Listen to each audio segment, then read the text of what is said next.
Hello guys, welcome to my channel Learnopedia. जैसा कि आप लोगों ने सुना है कि WBCSSC ने नए सेमेस्टर वाइज रूल निकाला है क्लास 11 एंड 12 के लिए। तो उसके मुताबिक आज हम लोग एजुकेशन का group A, education in modern India का unit 1 post independent period of Indian education system cover करेंगे। Let's start with its first topic, university education commission group A unit 1 post independent period of Indian education system. First तो हमें जानना चाहिए कि post independent period of Indian education system कैसा system है। पहले तो हमें स्टडी करना चाहिए कि यूनिवर्सिटी एजुकेशन कमीशन कैसा था, उसके पहले कैसा था। तो 1947 में हमारा इंडिया इंडिपेंडेंट हुआ था। तो ये और इसी डेट को मार्क किया गया है, इसी ईयर को मार्क किया गया है कंट्री एजुकेशन सिस्टम के लिए। और इस टाइम पे 21 यूनिवर्सिटी इंडिया में था और इंडिया का जो गवर्नमेंट था वो फॉर्म किया था यूनिवर्सिटी एजुकेशन कमीशन नवंबर में 1948 में, जो शेयर किए थे doctor Sarvepalli Radhakrishna. The commission also known as the Radhakrishna commission. इस कमीशन को राधाकृष्ण कमीशन कहा गया है। Radhakrishna commission was the first education commission of independent India. Radhakrishna commission जो है वो फर्स्ट एजुकेशन कमीशन है इंडिपेंडेंट इंडिया का। और ये कमीशन में 747 पेज का रिपोर्ट अगस्त में 1949 में शेयर किया गया था। The university education commission was chaired by doctor Sarvepalli ये university education commission doctor Sarvepalli Radhakrishna और निर्मल कुमार सिद्धांत के साथ निर्मल कुमार सिद्धांत एक सेक्रेटरी है। यहाँ पे क्वेश्चन आप कहा सकते हैं निर्मल कुमार सिद्धांत कौन है, तो वो एक सेक्रेटरी है। और उस टाइम पे 3 फॉरेन अकेडमी ज्वाइन किया था कमीशन को, जिसका नाम है doctor Arthur E Morgan, doctor James F Duff and doctor John J Tigert. ये सारे नाम आपको क्वेश्चंस में ऑब्जेक्टिव्स में पूछ सकते हैं, तो ये सारे नाम को आप याद कर लीजिएगा। अब हमारे नेक्स्ट टॉपिक है recommendation of the university education commission. First तो हमें जानना चाहिए कि रिकमेंडेशन क्या है। रिकमेंडेशन मतलब होता है एडवाइस, यूनिवर्सिटी एजुकेशन कमीशन का एडवाइस। अब इसका फर्स्ट पॉइंट है एजुकेशन फॉर लीडरशिप। लीडरशिप के लिए एजुकेशन, ये कोई इतना इंपॉर्टेंट पॉइंट नहीं है, तो मैं इसे आप लोग को शॉर्ट में समझा देती हूँ। तो एजुकेशन फॉर लीडरशिप का मतलब होता है ये एक कमीशन हम लोग को रिकमेंडेड करता है, हम लोग को एडवाइस देता है। जो यूनिवर्सिटी एजुकेशन हम लोग को स्टूडेंट को लीडरशिप का रोल के लिए हम लोग को स्टडी कराता है, ताकि स्टूडेंट लीडरशिप रोल प्ले कर सके पॉलिटिकल और गवर्नमेंट अफेयर्स में। कंट्री का पॉलिटिकल और गवर्नमेंट अफेयर्स में लीडरशिप का रोल प्ले कर सके विद अ गोल के साथ, और प्रोड्यूस कर सके वर्थली सिटीजन्स। अब हमारा दूसरा पॉइंट है preservation of national culture and heritage. Preservation मतलब होता है प्रोटेक्ट करना। कैसे हम लोग प्रोटेक्ट कर सकते हैं, स्टूडेंट लोग को ये भी स्टडी दिया जाता है कि कैसे वो लोग कमीशन रिकमेंड करते हैं यूनिवर्सिटी के लिए कि स्टूडेंट को नेशनल कल्चर और हेरिटेज का भी थोड़ा नॉलेज देना चाहिए। हमारा थर्ड पॉइंट है improving quality of education. According to commission हम लोग को ये भी रिकमेंड करता है कि क्वालिटी ऑफ एजुकेशन जो है उसको इम्प्रूव करना। हमारा फोर्थ पॉइंट है इनकलकेटिंग मोरल वैल्यूज। हम लोग को एजुकेशन कमीशन ये भी रिकमेंड करता है कि मोरल वैल्यूज को भी इनकैलकुलेट करना। एक्सपैंडिंग रिसर्च को भी एक्सपैंड करना, रिसर्च को बढ़ाना। डेवलपिंग ह्यूमन क्वालिटीज को डेवलप करना, ऐसे स्टडीज सब देना ताकि ह्यूमन क्वालिटी डेवलप हो सके। इस्टेब्लिश करना ऑर्डरली सोसाइटी को, एक अच्छे वेल ऑर्गेनाइज सोसाइटी को डेवलप करने पे स्टडी वगैरह मदद करे। यूनिवर्सिटी एजुकेशन कमीशन ये भी रिकमेंड करता है कि को करिकुलर एक्टिविटी जो है वो पढ़ाई के साथ साथ चलना चाहिए, ताकि बच्चे लोग एक्टिविटी वगैरह में थोड़ा इंटरेस्ट ले, पढ़ाई में इंटरेस्ट बना रहे। हमारे एजुकेशन कमीशन ये भी रिकमेंड करता है कि हम लोग को अपना विजडम को डिस्कवर करना है। उसके बाद प्रमोट करना डेमोक्रेसी को, like social justice, liberty, equality और फ्रेटर्निटी, ये सबको हम लोग को प्रमोट करना है।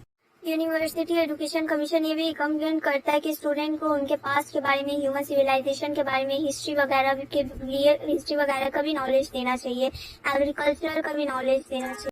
और यूनिवर्सिटी एजुकेशन कमीशन ये भी कहता है कि स्टूडेंट को अदर कंट्रीज इंटरनेशनल रिलेशन के बारे में भी थोड़े स्टडी करवाना चाहिए। हमारा नेक्स्ट पॉइंट है university curriculum. University curriculum university curriculum में बहुत सारे points emphasis on agriculture. Agriculture जो है वो बहुत ज़्यादा इम्पोर्टेंट टॉपिक है हमारे लिए, बिकॉज ये जो है ये हाईलाइट करता है इम्पोर्टेंस, कंट्री का डेवलपमेंट का जो इम्पोर्टेंस है वो हाईलाइट करता है। नेक्स्ट पॉइंट जो है integration of theory and practice. University और सेकेंडरी स्कूल का करिकुलम जो है वो डिज़ाइन किया जाता है, थ्योरेटिकल और प्रैक्टिकल दोनों में डिज़ाइन किया जाता है, जिससे बच्चे को रटने के साथ साथ और भी ब्रेक डाउन मिले, उनको और भी प्रैक्टिकल एक्टिविटीज में इंटरेस्ट हो, जिसकी वजह से बच्चा और ज्यादा अच्छा पढ़ाई हो पाता है। जनरल एजुकेशन और स्पेशल एजुकेशन। जनरल एजुकेशन और स्पेशल एजुकेशन का रिलेशनशिप बहुत क्लियर बताया गया है। तो जनरल एजुकेशन और स्पेशल एजुकेशन ऐसा एजुकेशन है, जनरल एजुकेशन मतलब बच्चा हर तरीके का सब्जेक्ट वेल राउंडेड एजुकेशन कर सकता है, बट स्पेशल एजुकेशन में वो अपना फील्ड चूज कर सकता है। नेक्स्ट टॉपिक है work oriented and production oriented education. Work oriented और प्रोडक्शन ओरिएंटेड एजुकेशन का मतलब क्या है? तो करिकुलम बताता है वर्क ओरिएंटेड और प्रोडक्शन ओरिएंटेड एजुकेशन का मतलब, तो स्टूडेंट प्रैक्टिकल स्किल और नॉलेज अपने रियल लाइफ में जो अप्लाई कर सकता है उसी को कहते हैं। अब यहाँ पे एक पॉइंट है rural colleges and agricultural colleges. ये रूरल डेवलपमेंट जो है हम लोग को प्रमोट करता है एग्रीकल्चर के लिए, और जो कमीशन सजेस्ट करता है एस्टैब्लिश करने के लिए एग्रीकल्चर कॉलेजेस और कॉलेजेस इन रूरल एरियाज में।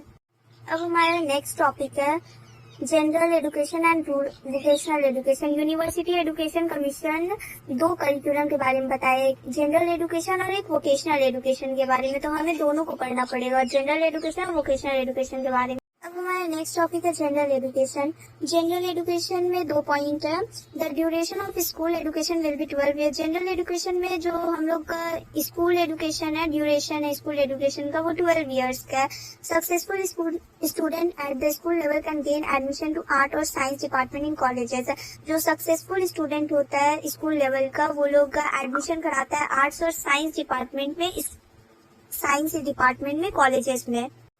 अब हमारा नेक्स्ट टॉपिक है वोकेशनल एजुकेशन। वोकेशनल एजुकेशन में भी बहुत सारे पॉइंट्स है। फर्स्ट पॉइंट हमारा आता है agriculture.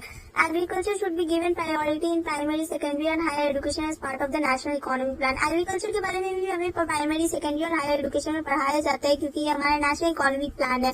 Agriculture colleges should be improved and link with rural university. Agriculture colleges को ज्यादातर रूरल यूनिवर्सिटीज में पढ़ाया जाता है, गांव देहाती यूनिवर्सिटीज में, क्योंकि वहाँ के बच्चे एग्रीकल्चर के बारे में जान सके। Agriculture farms and laboratory should be established along with rural universities.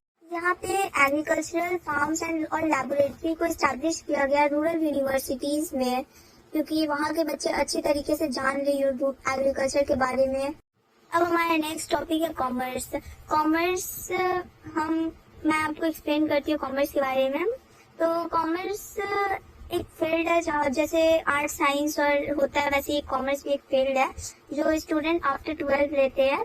तो इसमें बच्चे एक्सपर्ट होने के लिए बैचलर डिग्री के बाद कॉमर्स के स्टूडेंट स्टडी करते हैं, शुड स्टडी और रिलेटेड सब्जेक्ट, इससे रिलेटेड सब्जेक्ट को स्टडी करते हैं। और M.Com should be practical in nature, और एम.कॉम का जो स्टडी होता है वो प्रैक्टिकल इन नेचर होता है। फर्स्ट तो गाइस आप समझ लीजिए कि व्हाट इज पेडागोजी। पेडागोजी होता क्या है? पेडागोजी वो होता है जहाँ पेडागोजी का मतलब होता है पढ़ने का तरीका।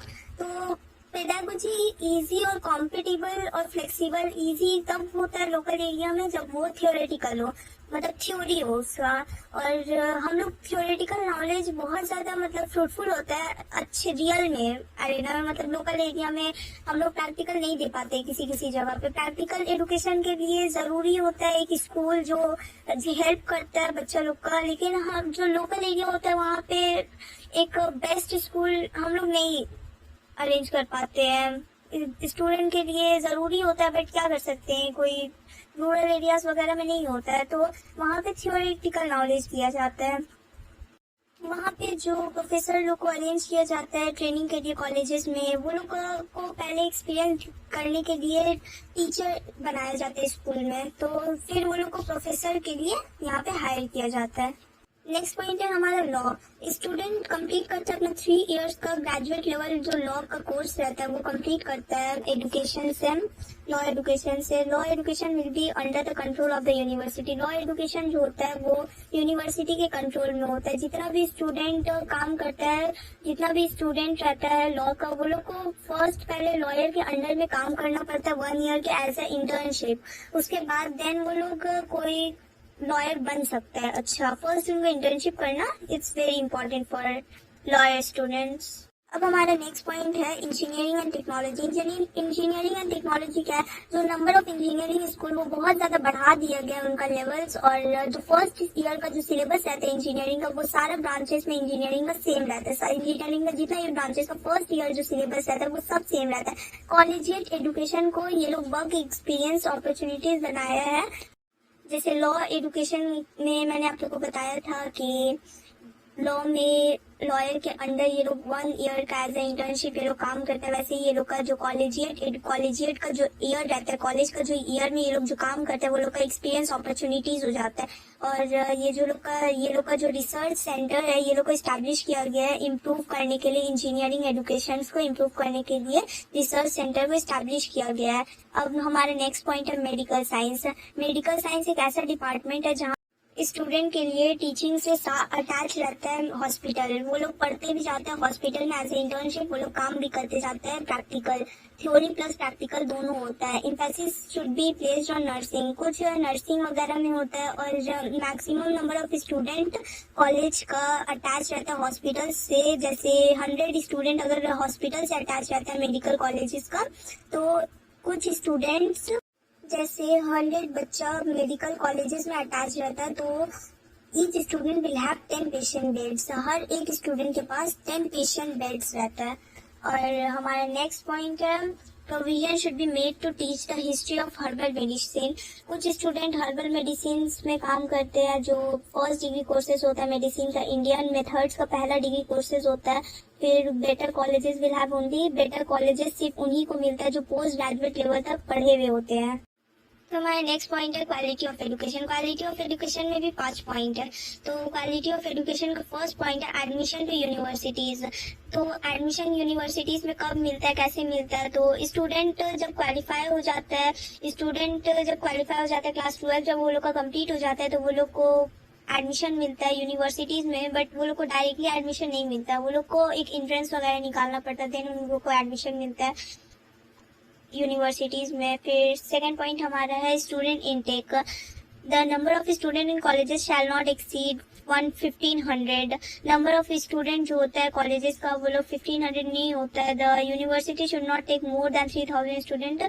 यूनिवर्सिटी लोग का भी एक रूल होता है, अगर बहुत सारे स्टूडेंट लोग फॉर्म फिल किए हैं या एडमिशन लेना चाहते हैं तो उनमें से वो लोग अपने सीट्स के हिसाब से लेते हैं। वो लोग ज्यादा आर्ट्स और साइंस डिपार्टमेंट के स्टूडेंट्स नहीं ले सकते हैं। 3000 से बहुत ज्यादा नहीं ले सकते हैं, जितना उनके पास सीट होता है वो लोग उतना ही लेते हैं। लाइब्रेरी फैसिलिटीज, लाइब्रेरी को ये लोग को बहुत ज्यादा वेल मेंटेन करके रखना होता है स्पेशल रिसर्च के लिए, क्योंकि स्टूडेंट्स के लिए library it's very important for students. तो स्टूडेंट के लिए लाइब्रेरी बहुत ज्यादा जरूरी होता है, तो उनको यूनिवर्सिटीज वालों को सबको फैसिलिटी रखना पड़ता है लाइब्रेरी में। Academic calendar, the number of working days in the whole year excluding examination days will be 180। तो नंबर ऑफ वर्किंग डेज पूरा साल होता है, पूरा साल बच्चे मेहनत करते हैं, स्कूल जाते पढ़ते हैं, लेकिन जो एग्जामिनेशन के डेज होते हैं वो टोटल 180 होते हैं। फिर वोकेशनल एजुकेशन। नेक्स्ट पॉइंट है हमारा वोकेशनल एजुकेशन। वोकेशनल एजुकेशन क्यों निकला है, वोकेशनल एजुकेशन होता क्या है पहले आप लोग ये समझ लीजिए। वोकेशनल एजुकेशन वो होता है जो 12 के बाद, आफ्टर 12 के बाद बहुत सारे एग्जामिनेशन यूनिवर्सिटी कमीशन लोग सेट किए, क्योंकि रेड्यूस करने के लिए ओवर क्राउडिंग यूनिवर्सिटीज में, बहुत ज्यादा स्टूडेंट ना हो यूनिवर्सिटीज में, कुछ वोकेशनल एजुकेशन करे, तो इसके वजह से वो लोग वोकेशनल एजुकेशन प्लान किए हैं इंस्टीट्यूशन में शुड बी ओपन। ये वोकेशनल एजुकेशन इस वजह से ओपन हुआ है क्योंकि ये रेड्यूस कर सके ओवर क्राउडिंग यूनिवर्सिटीज में। यूनिवर्सिटी में जो इतना भीड़ वगैरह होता है एडमिशन के लिए वो खत्म हो जाए, सीट्स वगैरह बहुत स्टूडेंट्स को नहीं मिल पाते, इतना तो अवेलेबल नहीं रहता है सीट्स, बहुत स्टूडेंट्स नहीं कर पाते हैं, तो नेक्स्ट इसी की वजह से वोकेशनल एजुकेशन ओपन किया गया। में 5 पॉइंट दिया गया। तो हमारा फर्स्ट पॉइंट है रीजनल लैंग्वेज। रीजनल लैंग्वेज में बहुत किसी का अलग अलग लैंग्वेज होता है, अलग अलग रीजन होता है। तो रीजनल लैंग्वेज में लाइक एग्जांपल मैं आप लोग को बता देती हूँ, हिंदू लोग का हिंदी होता है, मुस्लिम लोग का उर्दू होता है, बस ऐसी रीजनल लैंग्वेजेस है। और नेक्स्ट पॉइंट है हमारा नेशनल लैंग्वेज। नेशनल लैंग्वेज जैसे जो स्टेट गवर्नमेंट हम लोग के लिए लैंग्वेज चूज किया है, हमारे यहाँ का तो हिंदी है, कंपलसरी है। हायर सेकेंडरी स्कूल, कॉलेजेस और यूनिवर्सिटी ज्यादातर हिंदी ही चलते हैं। हमारे नेशनल लैंग्वेज हिंदी है।